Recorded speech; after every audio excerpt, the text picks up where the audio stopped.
clássico do próximo sábado.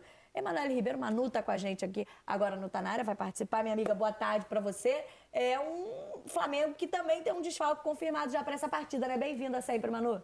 Ei, Camila, boa tarde para você, Raed, Grafite. Camilinha, trabalhar no aniversário recebe dobrado, né? Parabéns para você, Talvez. felicidades. Prazer estar aqui com você nesse dia para a gente falar sobre esse clássico importante do sábado, jogo de ida da semifinal do Campeonato Carioca. Como você disse, o Flamengo terá um desfalque importante, um desfalque de última hora. O zagueiro Danilo não estará à disposição do técnico Felipe Luiz. O Danilo sentiu um incômodo muscular. Isso não preocupa o clube, ele deve voltar para o jogo de volta da semifinal, mas por isso está sendo submetido a um controle de carga essa semana, fazendo um trabalho individualizado e vai ser poupado desse jogo de ida. Felipe Luiz não vai poder contar com o zagueiro. Léo Pereira e Léo Ortiz, os dois devem formar a dupla de zaga titular para essa partida. E com o desfalque do Danilo, o Flamengo chamou um zagueiro da base, o Iago, que ia viajar para disputar a Libertadores Sub-20. A delegação rubro-negra viajou nesta quinta-feira, mas o Iago acabou desfalcando aí o time da base e se juntando ao profissional para ficar como opção no banco de reservas para esse jogo contra o Vasco. Além do Iago, o Flamengo tem outro jovem da base, o João Vitor, à disposição para a defesa aí no jogo de sábado. Agora, não informou o Flamengo qual o problema muscular do Danilo, né, minha amiga? Ali, ó, em dobro, amiga, só boleto que a gente recebe. Depois de uma fase da vida, só dobram os boletos, viu? Mas o Flamengo não informou qual é o problema muscular do Danilo, né? Só um problema muscular. Não informou. O Flamengo não informou nem que teve esse problema muscular. Isso foi uma apuração nossa, né? Que ele sentiu um incômodo e procurou o clube ali. E por isso está fazendo um trabalho especializado nessa semana, mas onde teria sido esse incômodo não foi informado. E foi apenas um exame clínico, não precisou de passar por um exame de imagem. É um jogador que não preocupa, para o torcedor ficar tranquilo. Pelo menos essa é a posição ali extraoficial do Flamengo, de que o Danilo vai voltar para o jogo de volta, para o segundo jogo contra o Vasco no Maracanã, no dia 8 de março. Uma ótima apuração de vocês, como sempre, trazendo então essa informação. A princípio, o Danilo não é o titular da equipe, né? A gente imaginava o Flamengo com o Léo Pereira e com o Léo Ortiz. Mas, de repente, podia ser uma opção para o Felipe para essa partida. Deixa de ser. Então, vamos continuar achando que a dupla de zaga titular é Léo Ortiz e Léo Pereira, a dupla de Léos do Flamengo. E ganha algumas opções, vai precisar da base, porque já é um problema as questões de desfalques nesse momento, né, Raed? O Flamengo já vem sofrendo, apesar da gente estar no início de temporada. Mas como eu acabei de falar, uma temporada que começou muito cedo para os clubes, então, de certa forma, muitos encararam o estadual como uma pré-temporada. O Felipe já está lidando com lesões, já no início já perdeu alguns jogadores importantes e vai ter aí reforço. Não pode contar com o Cleiton, está cumprindo suspensão do TJD pela confusão lá no Clássico com o Botafogo, mas vai usar os garotos ali pelo menos como opção para a partida, né? Cleiton, que também é um menino da base. Sim. Só que é um menino da base que está 2 temporadas já no profissional, já excedeu a idade da base. Estourou, como a gente já fala. Já estourou, né? A questão dos dois garotos, o Iago e do João, são dois excelentes zagueiros, super promissores. Na minha opinião, 2 jogadores com nível para a seleção, pelo menos de categoria de base. O Iago acabou de ser campeão sul-americano, foi capitão e campeão da Libertadores Sub-20 pelo Flamengo, inclusive. Vai ter Libertadores Sub-20 de novo na tela do Sport TV, começa sábado para a torcida do Flamengo, Flamengo e Olímpia do Paraguai.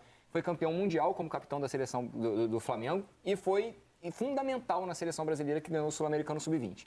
Super promissor. O João Vitor, mais promissor ainda, porque entrega ainda qualidade na saída de bola. E para você ter jogadores super promissores da base no elenco profissional, você tem que abrir espaço para eles. Então, nada mais normal que esses jogadores super promissores tenham oportunidades no elenco profissional. E aí o Flamengo se desfez de alguns zagueiros, se desfez do Fabrício, se desfez do Davi Luiz, para que esses jogadores possam ter um pouco mais de caminho livre para poderem atuar quando forem necessários. O próprio Pablo, né, está afastado, né, não está treinando com o profissional, ainda não conseguiu ver sua situação, né? O Pablo é um jogador também da mesma posição. O Pablo, no caso, é um desses jogadores, né, Manu, que o Flamengo, entre aspas, aí, já dispensou, quer dizer, pode seguir a vida dele em outro clube, mas está tendo dificuldade, não recebeu propostas, né? A janela fecha nesta sexta-feira e ainda não teve proposta para o Pablo deixar o Flamengo. Ele está treinando separadamente do elenco. Se o elenco treina de manhã, o Pablo e outros jogadores que estão afastados ali, tem mais 2 jogadores que são da base também, que foram dispensados pelo clube para procurarem outro destino. Esses jogadores treinam à tarde. Aí, se o elenco treina à tarde, esses jogadores treinam de manhã, tem a estrutura do clube à disposição, mas não tem tido contato com a comissão técnica, participado ali desse dia a dia do elenco principal. Então, o Pablo, esse jogador que tem uma carreira muito sólida, né? Mas que chegou ao Flamengo, não se firmou e hoje o Flamengo está tentando a liberação dele, está tentando que ele saia para ter um alívio na folha salarial, porque o salário do Pablo é um dos dos altos, aí, dos mais altos do elenco, né? É uma situação para o Flamengo resolver até o fim dessa janela, mas tá difícil.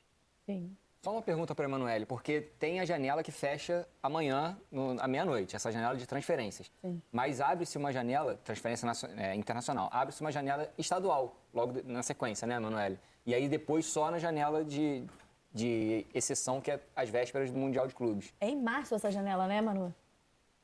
Do dia 10 de março ao dia 11 de abril, então o Flamengo vai ter mais esse período aí para resolver algumas dessas situações. Uma dessas situações é a do Lohan, jogador que foi também afastado, que não faz parte dos planos do Felipe Luiz. Ele não treina separadamente, mas está treinando no time sub-20 e não foi inscrito para a Libertadores da categoria, porque ele tinha sido negociado com o CSKA da Rússia. A negociação acabou melando no último instante, por isso o Lohan não foi inscrito na Libertadores sub-20 e vai ficar treinando com a base aí esses dias até o Flamengo resolver a situação dele. Não deve ser resolvida até amanhã, e é mais uma questão, mais uma pendência para o clube resolver nessa outra janela que o Raed citou, no dia 10 de março, né?